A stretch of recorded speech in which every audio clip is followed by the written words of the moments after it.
Hey, what's up, YouTube? This is Law Talk with Tone, hitting you back with another video and an update to the Ashley Elkins case. So for those of you who don't know, her case has been put on pause. So we're pretty much waiting for justice for her, and I kind of feel like that's fucked up to begin with because we waited this long for the trial to even start getting justice for her. Ashley Elkins is a mother of two who's from Warren, Michigan, which is a little small suburb outside of Detroit, who went missing back in early January. It is believed that she's been unalived by her ex-boyfriend, and during the preliminary hearing, pretty much there was a lot of evidence, like a mountain full of evidence that was so overwhelming. I don't even feel like that. A lot of people feel like that shouldn't even be a trial because it was like so much was proven at the preliminary. And I kind of question that because I kind of wanted to say, like, what more could they produce? Because when I say that preliminary was A1 and everything was spot on as far as them providing the evidence, I don't see what else they could provide or need to provide. But, you know, they absolutely have more. But we don't even know if that case is going to trial or not, because what had happened was after the last day of the preliminary, I believe his defense attorney had filed a motion. And now the judge pretty much wants to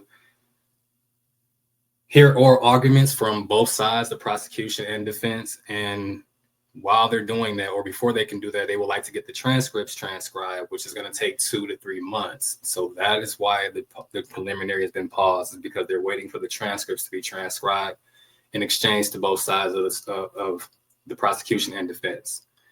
After that, that's when the judge will hear oral arguments on whether or not this case should go to trial. And I'm kind of baffled at this because I feel like during the preliminary, and if you watched every day of it, the 4 days of it, I believe, even though he had a lot of audio issues, the evidence was so overwhelming. It was very, very overwhelming. And I'm going to play this video for you guys to give you a little bit of background of what the actual situation is with this case. Just to give you a little bit more context, I'm also going to read some information on the evidence that the prosecution has had or does have so far. But give me 1 second so I can get this pulled up for you.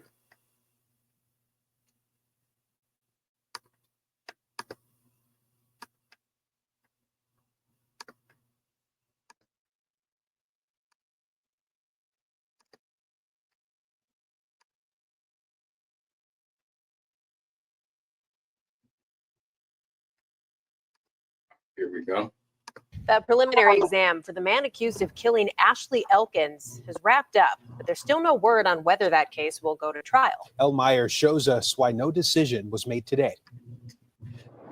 Previous court appearances for DeAndre Booker brought repeated interruptions, but today the courtroom was calm as he watched his case unfold via Zoom. Now, after multiple days of testimony, the judge decided to wait to officially rule on whether this case will move forward to trial.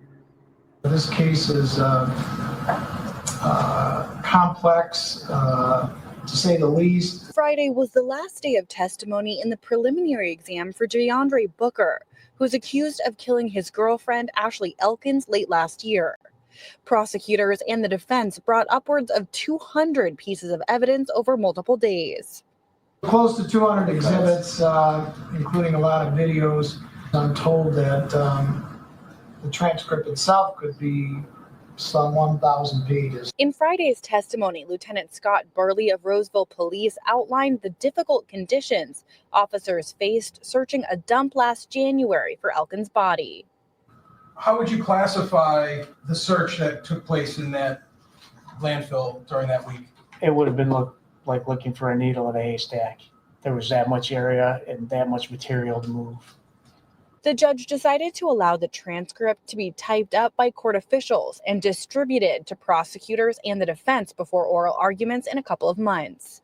A decision that the Elkins family says is disappointing, but necessary. 2 to 3 months is a long time to wait, to hear a decision. But, we think the evidence that came in was very compelling, that ultimately.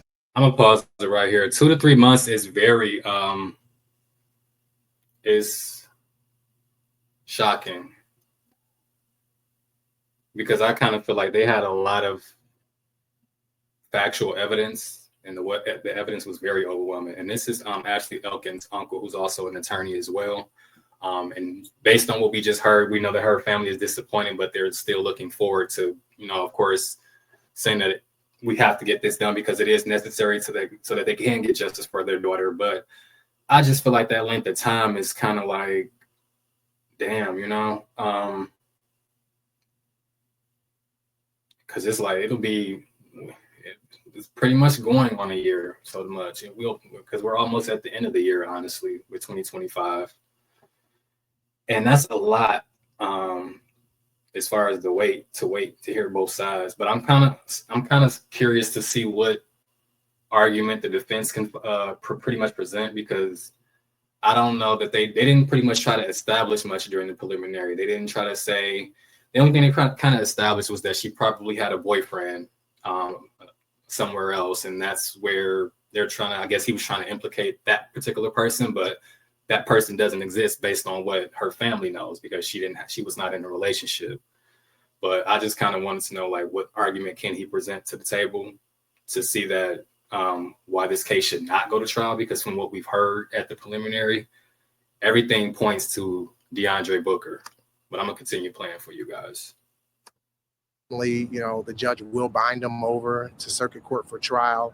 Reporting in Roseville, I'm Elle Myers, CBS News, Detroit. That preliminary. All right, so that was pretty much the end of that. But a few things that I wanted to point out as far as to them not being able to decide. For number one, they have the blood DNA. There was so much of her DNA and blood all over his bathroom. Not to mention the dumpster where he allegedly discarded her body. But if you watch the preliminary, his Google searches, the searches of the exact weapon that was used, which was a 9mm, the search for a silencer to match a 9mm, how to escape, the Google searches of how to escape the police, how to beat a lie detector test, how to clean up blood and things like that. Those circumstantial, because we don't have a body. I feel like that's telling enough. That's damning enough to prosecute him and put him away for life. What else did they have? Aside from the blood, they also had the aside from the blood and the GPS. Aside from the blood and the text messages, or the Google searches, they pretty much had his GPS locations, around there as well. They were pinging his GPS locations. So it's like more than enough as far as DNA, GPS, the Google search history. The video surveillance was very, very shady. Of course, seeing him push a shopping cart at 4:00 in the morning, and it appeared to be a heavy shopping cart. And what the story was, what they're alleging in the prosecution is that Ashley Elkins was inside of that shopping cart when he used it when he pushed it to the dumpster at the convenience store to get rid of the body. And I do believe that was the case, because at that same garbage can that he used, it was blood, her blood, that was matched at the bottom of it. So I'm just kind of curious to see what the judge's ruling with is, because it's kind of crazy when you add everything up to us, it looks like he's guilty. If you guys watched the preliminary, if you haven't, please take a look at it, because I was like, after seeing 4 days of this, I didn't think that they needed more to go to trial. I think they had enough at the preliminary, but now they're trying to say, we don't know if this is a complex case. We don't know. What make it complex is that there's not a body. Excuse me. Yeah, that there's not a body. But honestly, I don't even think that would make it complex, because even though circumstantial, you have enough to put this person away based on what we've heard and based on what they have. But I just kind of wanted to give you guys an update, because nobody has heard about the case since the last day of the preliminary, and this is the reason why her case has been put on pause. So in that instance, pretty much that's just like putting justice on pause for it, which I kind of feel like is very effed up. But I want to know your guys' thoughts in the comment section. Don't forget to share this, like, subscribe, and have a good one. Stay safe. I'm out.